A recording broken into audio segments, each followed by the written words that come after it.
नमस्कार, देश और दुनिया की तमाम खबरों के साथ मैं हूं अंजू सिंह, सुपरफास्ट 100 में। नमस्कार, मैं हूं तान्या खन्ना। शुरुआत इस वक्त की बड़ी खबर के साथ। नरेंद्र मोदी अभी पीएम बने भी नहीं है कि डेप्यूटी पीएम के लिए वकालत शुरू हो गई है।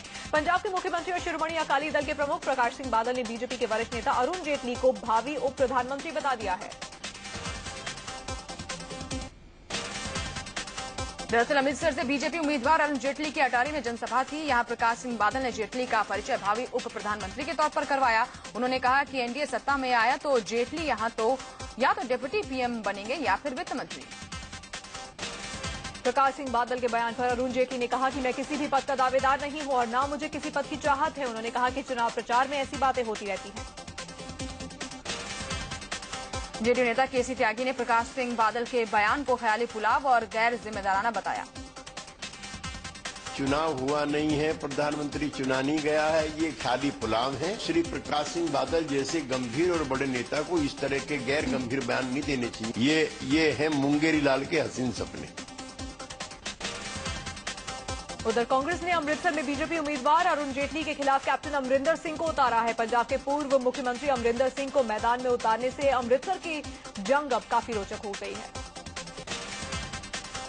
राजस्थान के बाड़मेर से टिकट नहीं मिलने से नाराज बीजेपी के वरिष्ठ नेता जसवंत सिंह निर्दलीय चुनाव लड़ेंगे। वो बाड़मेर में 24 मार्च को निर्दलीय पर्चा भरेंगे। हालांकि सूत्रों से खबर है कि बीजेपी अध्यक्ष राजनाथ सिंह ने उनसे बात की है और कह दिया है कि बाड़मेर में उम्मीदवार नहीं बदलेगा। जसवंत ने बाड़मेर से टिकट की मांग की थी और नहीं मिलने पर निर्दलीय ही चुनाव लड़ने के लिए वो धमकी भी दे चुके हैं, लेकिन पार्टी ने उन्हें दरकिनार करते हुए कर्नल सोनाराम चौधरी को टिकट दे दिया है, जो हाल ही में कांग्रेस छोड़कर बीजेपी में शामिल हुए।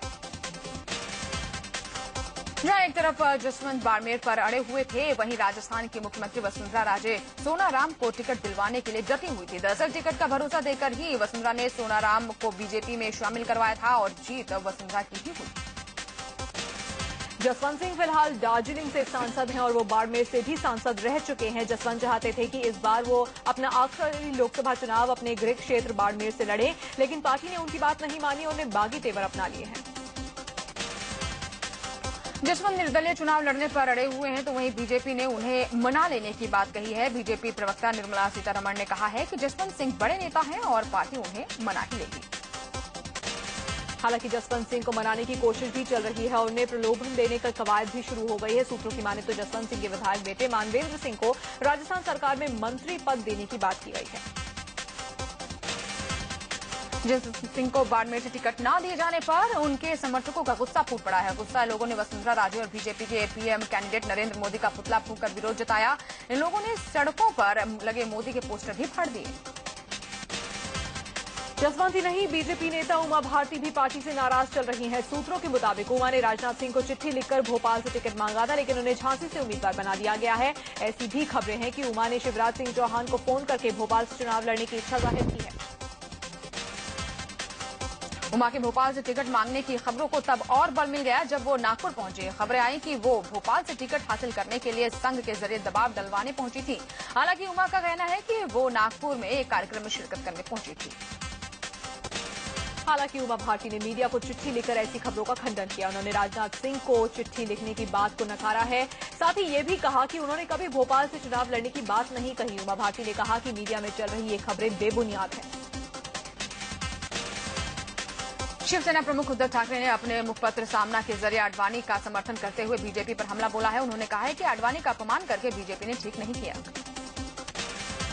शिवसेना ने बीजेपी के आला नेताओं को निशाने पर लेते हुए कहा कि जब मोदी, राजनाथ और जेटली को उनकी पसंद के मुताबिक सीट मिल सकती है तो फिर आडवाणी को क्यों नहीं। उन्होंने कहा कि आडवाणी के साथ जो कुछ भी हो रहा है उसकी स्क्रिप्ट पहले ही लिखी गई थी। सामना में आगे लिखा गया है कि देश में भले ही मोदी का असर दिख रहा हो, लेकिन अभी आडवाणी युग का अंत नहीं हुआ है। आडवाणी को दरकिनार करना बीजेपी के लिए घातक हो सकता है। उन्होंने इससे बड़ा नुकसान होने के भी संकेत दिए हैं। शिवसेना ने यूपी में नरेंद्र मोदी और राजनाथ सिंह के खिलाफ उम्मीदवार उतारने की खबरों को गलत बताया। शिवसेना अध्यक्ष उद्धव ठाकरे के बेटे आदित्य ठाकरे ने ट्वीट करके कहा कि शिवसेना मोदी और राजनाथ के खिलाफ उम्मीदवार नहीं उतारेगी।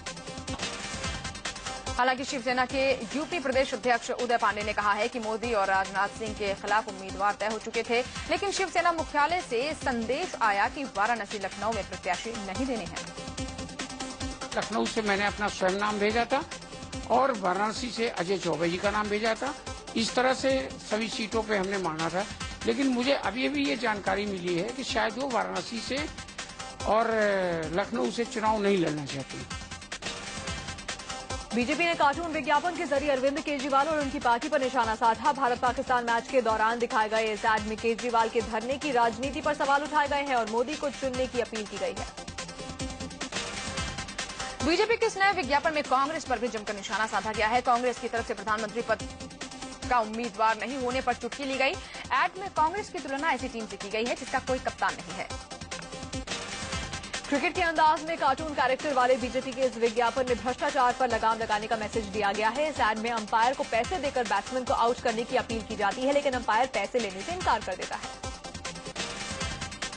बीजेपी के इस विज्ञापन में गुंडागर्दी को भी बर्दाश्त नहीं करने का संदेश दिया गया है। कार्टून कैरेक्टर वाले एड में अंपायर को पूरी टीम धमकाती है, लेकिन वो बैट्समैन को आउट करा देता है। फिर स्क्रीन पर आता है अब की बार मोदी सरकार।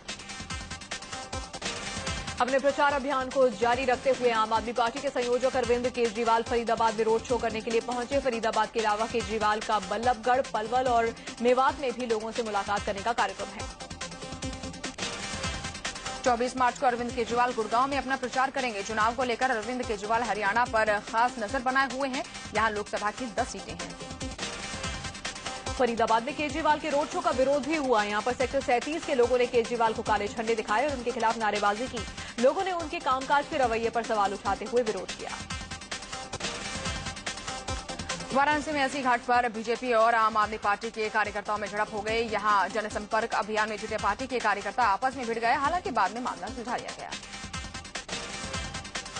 1 अप्रैल से गैस के दाम बढ़ेंगे या नहीं, इस पर फैसला चुनाव आयोग लेगा। अरविंद केजरीवाल की चिट्ठी पर चुनाव आयोग ने संज्ञान लिया है। केजरीवाल ने मांग की थी कि मुकेश अंबानी की रिलायंस कंपनी को 1 अप्रैल से गैस के बढ़े दाम नहीं मिलने चाहिए। केजरीवाल ने चुनाव आयोग को चिट्ठी में लिखा था कि केंद्र सरकार ने रिलायंस कंपनी को 1 अप्रैल से गैस के दाम $4 प्रति यूनिट से बढ़ाकर $8 देने का फैसला किया है। केजरीवाल ने आचार संहिता का हवाला देकर इस पर रोक लगाने की मांग की थी। इधर केजरीवाल ने ट्वीट कर चुनाव आयोग का आभार जताया है। उन्होंने लिखा कि उम्मीद है कि आयोग यूपीए सरकार को गैस के दाम $4 से $8 करने नहीं देगा। उन्होंने ये भी लिखा कि यूपीए कीमत $8 करना चाहता है, जबकि मोदी $16 और आप $4। उधर रिलायंस इंडस्ट्रीज ने केजरीवाल पर लोगों को गुमराह करने का आरोप लगाया है। रिलायंस की तरफ से कहा गया है कि ये कहना सरासर गलत है कि हमारी वजह से एलपीजी के दाम बढ़ जाएंगे। रिलायंस ने कहा कि हमारी कंपनी जो गैस निकालती है उससे एलपीजी बनती ही नहीं। कांग्रेस उपाध्यक्ष राहुल गांधी आज मध्य प्रदेश के दौरे पर हैं। मध्य प्रदेश के मंडला में राहुल गांधी वहां पर आदिवासी महिलाओं से मुलाकात करने वाले हैं। मध्य प्रदेश के बाद राहुल गांधी यूपी का दौरा करेंगे। यूपी में राहुल फुर्सतगंज होते हुए प्रतापगढ़ जाएंगे। प्रतापगढ़ में राहुल की जनसभा है। प्रतापगढ़ की डायरी में राहुल के मन से वहां की कांग्रेस उम्मीदवार रत्ना सिंह, जौनपुर से उम्मीदवार और फिल्म स्टार रवि किशन भी मौजूद रहेंगे। बीजेपी के पीएम पद के उम्मीदवार नरेंद्र मोदी दिल्ली में 26 मार्च को चुनावी रैली करेंगे। हालांकि रैली स्थल के बारे में अभी फैसला नहीं हुआ है। दिल्ली में 7 सीटों के लिए 10 अप्रैल को चुनाव होना है और मोदी प्रचार में कोई कसर नहीं छोड़ना चाहते। कांग्रेस ने एक बार फिर से नरेंद्र मोदी को मौत का सौदागर कहा है। कांग्रेस प्रवक्ता शक्ति सिंह गोहिल ने कहा कि मोदी ने लोगों को मरवाने का काम किया। पहले राम के सेवकों को जलाया या जलने दिया, फिर रहीम के बंदों को मरवाया। उसको मौत का सौदागर नहीं तो आप क्या कह सकते हो? 1 करोड़ में चुनाव लड़वाने की बात करने के मामले में बीजेपी नेता और भोपाल से सांसद घिर गए हैं। चुनाव आयोग ने मामले में संज्ञान लेते हुए भोपाल के कलेक्टर से रिपोर्ट मांगी है। कांग्रेस और आम आदमी पार्टी ने इस बाबत आयोग में शिकायत की थी। दरअसल कैलाश जोशी का एक वीडियो सामने आया है जिसमें वो फोन पर किसी व्यक्ति से 1 करोड़ रुपए के बदले चुनाव लड़वाने की बात करते नजर आ रहे हैं। कड़ी से सांसद सतपाल महाराज ने एकाएक कांग्रेस से इस्तीफा दे दिया है। सतपाल महाराज के इस्तीफे से सियासी गलियारों में हलचल तेज हो गई है। इस्तीफे के फौरन बाद सतपाल ने बीजेपी का दामन थाम लिया। सतपाल महाराज पार्टी में अपनी अनदेखी से नाराज चल रहे थे। टिकट बंटवारे को लेकर भी उन्हें और उनके करीबियों को किनारे किए जाने के संकेत मिल रहे थे। इससे पहले मुख्यमंत्री पद के लिए भी उनके नाम पर विचार नहीं किया गया था। सीएम हरीश रावत से भी सतपाल महाराज की अनबन चल रही थी। हाल ही में हरीश रावत ने उत्तराखंड की पौड़ी सीट को लेकर हार के कयास लगाए थे। इससे भी सतपाल महाराज नाराज चल रहे थे। कांग्रेस ने 26 उम्मीदवारों की अपनी 5वीं लिस्ट शुक्रवार को जारी की है। पंजाब में आनंदपुर साहिब से अंबिका सोनी को मैदान पर उतारा गया है। अब तक कांग्रेस करीब 400 उम्मीदवारों का ऐलान कर चुकी है। 5 लिस्ट जारी हो चुकी है, लेकिन कांग्रेस ने वाराणसी में नरेंद्र मोदी के खिलाफ उम्मीदवार तय नहीं किया है। इस बीच सूत्रों से खबर है कि पार्टी महासचिव दिग्विजय सिंह मोदी के खिलाफ चुनाव लड़ना नहीं चाहते। सुरेश कलमाड़ी आज फैसला लेंगे कि वो पुणे से चुनाव लड़ेंगे या फिर नहीं। कॉमनवेल्थ गेम्स घोटाले में घिरे कलमाड़ी का टिकट कांग्रेस ने काट दिया। पूर्व केंद्रीय मंत्री बूटा सिंह कांग्रेस छोड़कर समाजवादी पार्टी में शामिल हो गए। समाजवादी पार्टी ने उन्हें राजस्थान के जालौर से लोकसभा चुनाव के लिए उम्मीदवार भी बनाया है। बिहार के मुख्यमंत्री नीतीश कुमार के बेहद करीबी माने जाने वाले एनके सिंह ने जेडीयू से इस्तीफा दे दिया है। उन्हें जेडीयू ने फिर से राज्यसभा नहीं भेजा था, जिससे वो नाराज चल रहे थे। पटना साहिब से बीजेपी उम्मीदवार शत्रुघ्न सिन्हा ने पर्चा दाखिल किया है। इससे पहले उन्हें विरोध का सामना करना पड़ा। उन्हें काले झंडे दिखाए गए, जिस पर बीजेपी कार्यकर्ताओं और प्रदर्शनकारियों में जमकर भिड़ंत हो गई। इस दौरान कुछ लोग घायल भी हो गए।